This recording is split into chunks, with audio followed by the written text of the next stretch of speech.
welcome to a very special episode of the Commentary Magazine Daily Podcast. I am John Podhoretz, the editor of Commentary Magazine. With me today, executive editor Abe Greenwald. Hi, Abe. Hi, John. Senior editor Seth Mandel. Hi, Seth. Hi, John. And the panelist who wished me to use the phrasing from 1970s and 1980s TV about shows where a sitcom kid was molested or took drugs or trapped in a refrigerator. Our own media commentary columnist Christine Rosen. Hi, Christine. Hi, John. So we've gone very low, right, with the very special episode thing. Now we're going to go very high. So this is one of the special shows we're doing our break, talking about the cultural objects or cultural productions that have meant the most to us, not necessarily the greatest, but maybe that have meant the most to us. And today we're doing something a little interesting. We're going to talk about our favorite speeches. These can be political speeches. They can be cultural speeches. They can be speeches of whatever. And we have not yet drawn these boundaries. I do feel that we need to, for the purpose of interest, we need to put to one side and not use as examples either the Gettysburg Address or Lincoln's second inaugural, because that's like saying what's the greatest movie and then not saying The Godfather and The Godfather Part 2. Those two speeches constitute the greatest oratory of mankind. And so it would not be like, once you mention them, you can't mention anything else. So we gotta put them to one side and move on and mention others. So, Christine, I think this was the category that you thought. Seth suggested it. I was going really lowbrow, and then Seth said, "How about like a famous speeches?" I agreed. I thought beach speeches. I thought like summer movies, like Jaws. I was in Jaws. So Seth elevated. But I suggested it with Christine. I suggested it with Christine in mind, though. Yeah. Christine chooses the Robert Shaw, boat captain's Robert Shaw's soliloquy Indianapolis speech. Yeah, in Jaws. Okay. No, but I appreciated Seth elevating, encouraging us to elevate the discussion. So I thought about this a little bit. I thought, should I choose some sort of patriotic speech? But what I kept coming back to was a speech that doesn't get a lot of attention these days, but I think was important for two reasons and is still relevant today. And that's Dwight Eisenhower's December 8th, 1953 speech to the United Nations, now known as the Atoms for Peace speech. So this was an attempt by Eisenhower to talk about nuclear war. A very scary moment for many people, worried about nuclear war with the Soviet Union, a lot of concerns about the atomic age, where we were headed with it. What was striking to me going back and rereading this speech was that here we have the President of the United States talking about a very new and terrifying technology with potentially destructive impact, some of which we had already seen in at the end of World War II. But he talked about it in a way that could be understood by people who are not nuclear physicists, by people who are not, military strategists.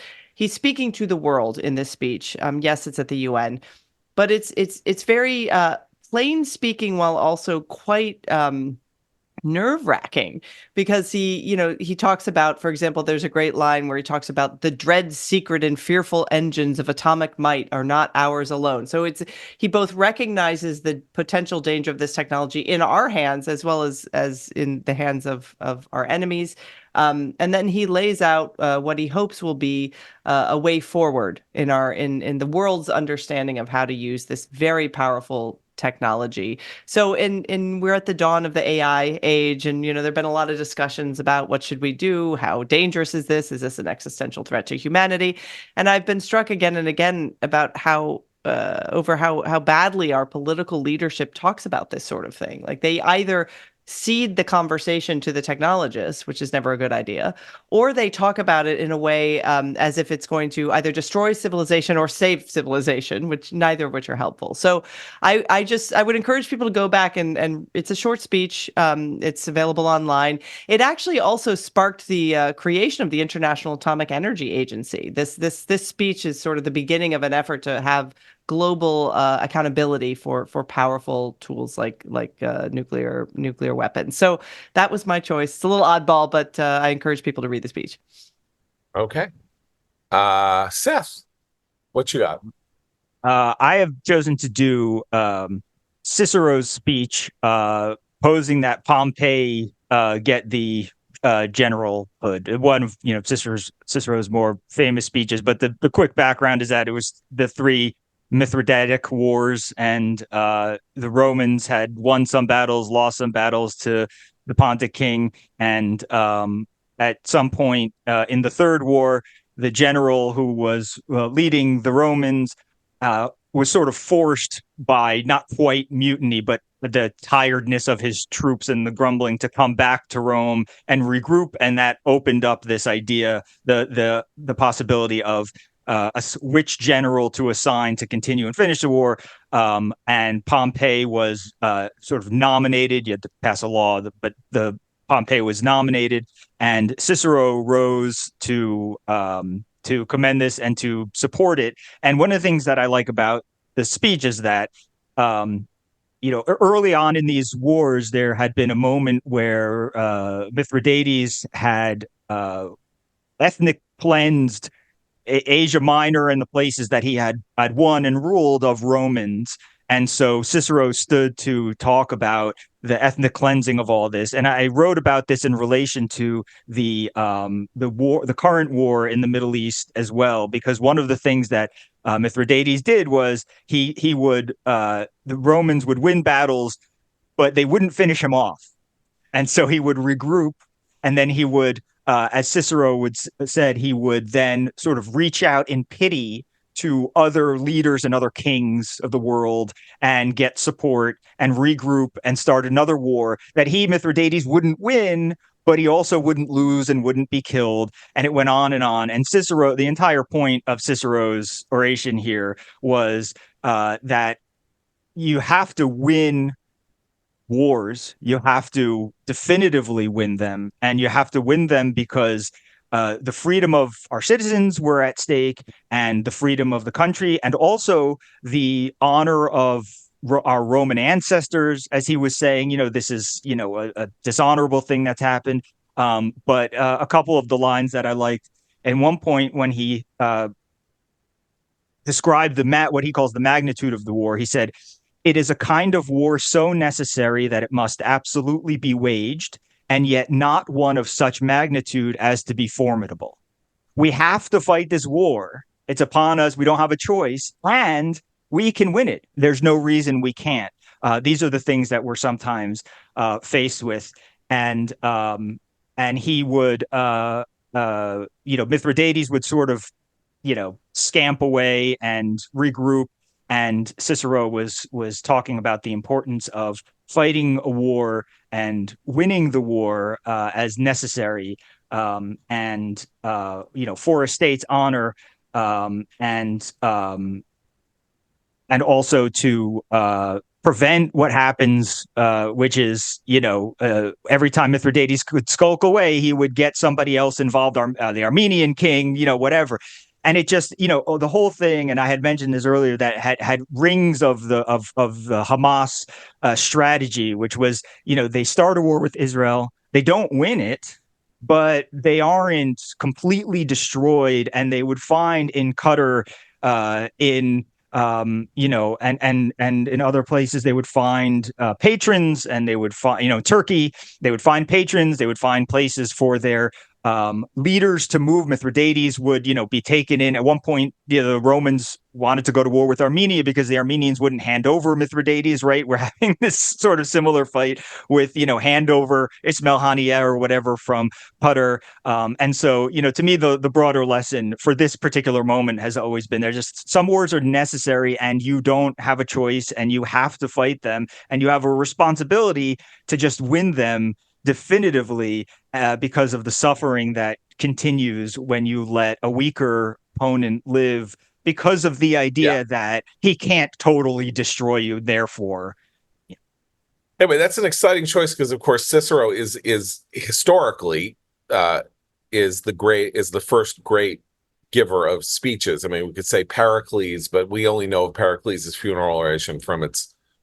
recreation by Thucydides in the Peloponnesian War. We don't actually know that there was a text called Pericles' funeral oration. It might even have been a literary creation by Thucydides, but Cicero's speeches survive because they were transcribed, or he had them, and so he was to actually be able to mention it's to the first great speech givers is pretty great. Abe, what you got? So this was very interesting to me because when this first came up, I thought of a speech immediately that I've loved and that has meant a lot to me. And then I went back and read it, and I still love it, but I'm not as easy with it, and I'll explain. And this is George W. Bush's second inaugural address. This was his big speech where he talked about the freedom agenda. He talked about wiping out tyranny. And the sort of nub of it is, in this part, he says, "We are led by events and common sense to one conclusion. The survival of our liberty in our land increasingly depends on the success of liberty in other lands. The best hope for peace in our world is the expansion of freedom in all the world." Now, I still, in some framing, think that's irrefutably true. If you look at what is roiling the planet now, you think of the Putin's tyranny in Russia and what that causes, and the Islamist tyrannies and what that causes. But then I'm thinking, well, we now have security threats from within, from free Americans, actually. Human liberty has not been the answer, has not calmed the savage breast of Hamasniks in the West, has it? So I still love the speech, and I think it's beautiful, and I think it's true in the abstract. I think the jury is out on whether it ultimately proves true. I think we have to wait and see how we get through this to determine whether or not our security and freedom is dependent on freedom of others. I think the speech has been largely misunderstood, mischaracterized, and caricatured. I mean, it is a breathtakingly ambitious theory of humankind, that because freedom is God-given and exists within every human heart, that the progress depends on liberty being the political being at the center of the political systems of the world, and that is something that I'm very comfortable with. But of course, people that immediately thought that this was a kind of evangelical calling to impose this everywhere, and the speech itself says that this is the work of a century. This is not the work of a day or a week or a month. And he says people must choose it. Yeah, people must choose it, and but that it's not something that's just going to happen. Right. But in some ways, I think it was time suggests that it was an irresponsible or a politically misguided thing to have done, because the qualifications are not what is remembered in speeches. It is the statement of principle that they represent, that as sophisticated as a rendering of something can be, that says we must acknowledge all the complexities, as we were saying, as we've said about Biden over the last couple of weeks. If you keep insisting on secondary and tertiary things, the central message gets obscured.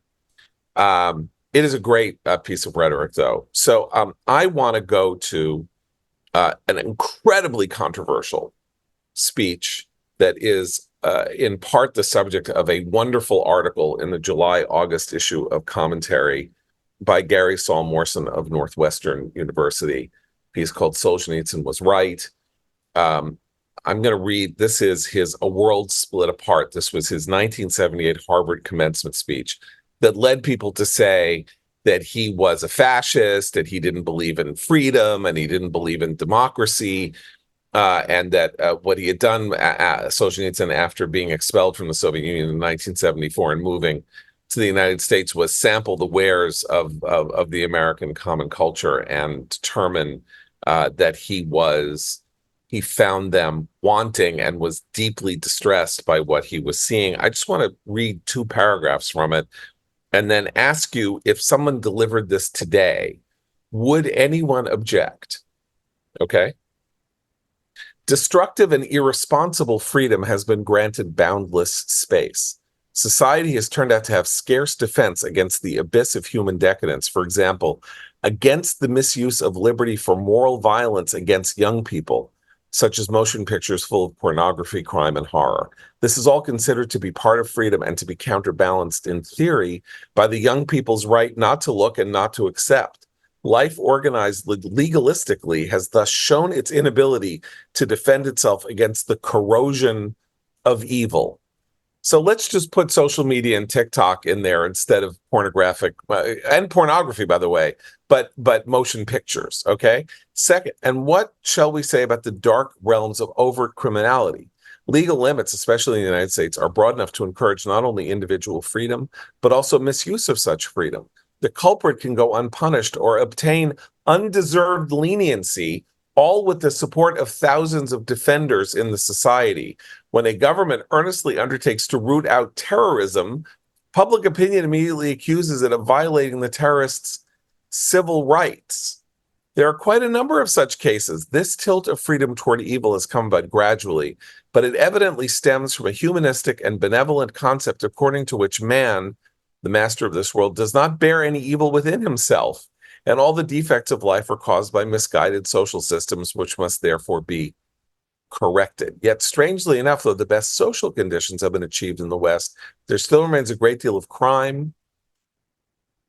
Okay, so basically, this speech given in 1978 describes America in 2024 in many, many ways. That is the nature of Solzhenitsyn as a prophet, and he was a prophet in some fashions, and often, like prophets, the specifics of his prophecy or the idea of the general condemnation of the entire society that he is speaking about may be a wild overstatement, but this piece, this speech, A World Split Apart, remains among the most important social critiques of the 20th century. And as I say, please go to our July-August issue and read Solzhenitsyn Was Right by Gary Saul Morson, who is maybe America's most profound explicator of Russian literature and Solzhenitsyn, by the way, and see how he explains how the speech was greeted, the contempt with which it was treated,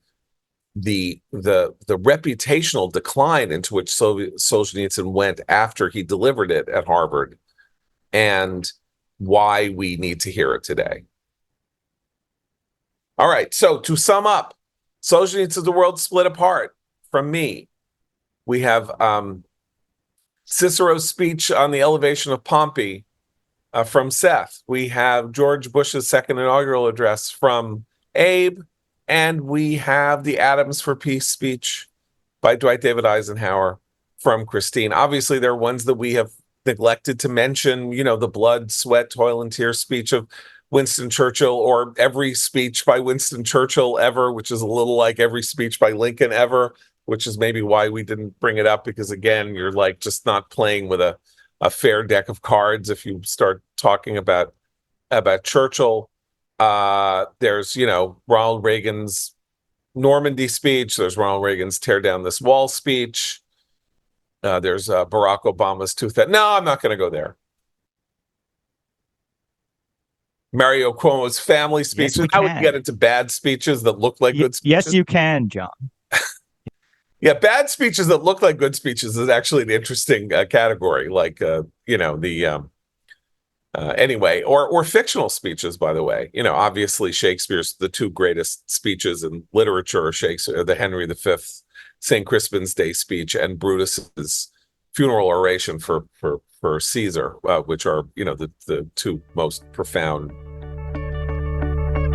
speeches. Those are both cast as speeches in the plays that they appear in. But there we are. So Another fun show on the books. We'll be back. So for Abe, Seth, and Christine, I'm John Podhoretz. Keep the candle burning.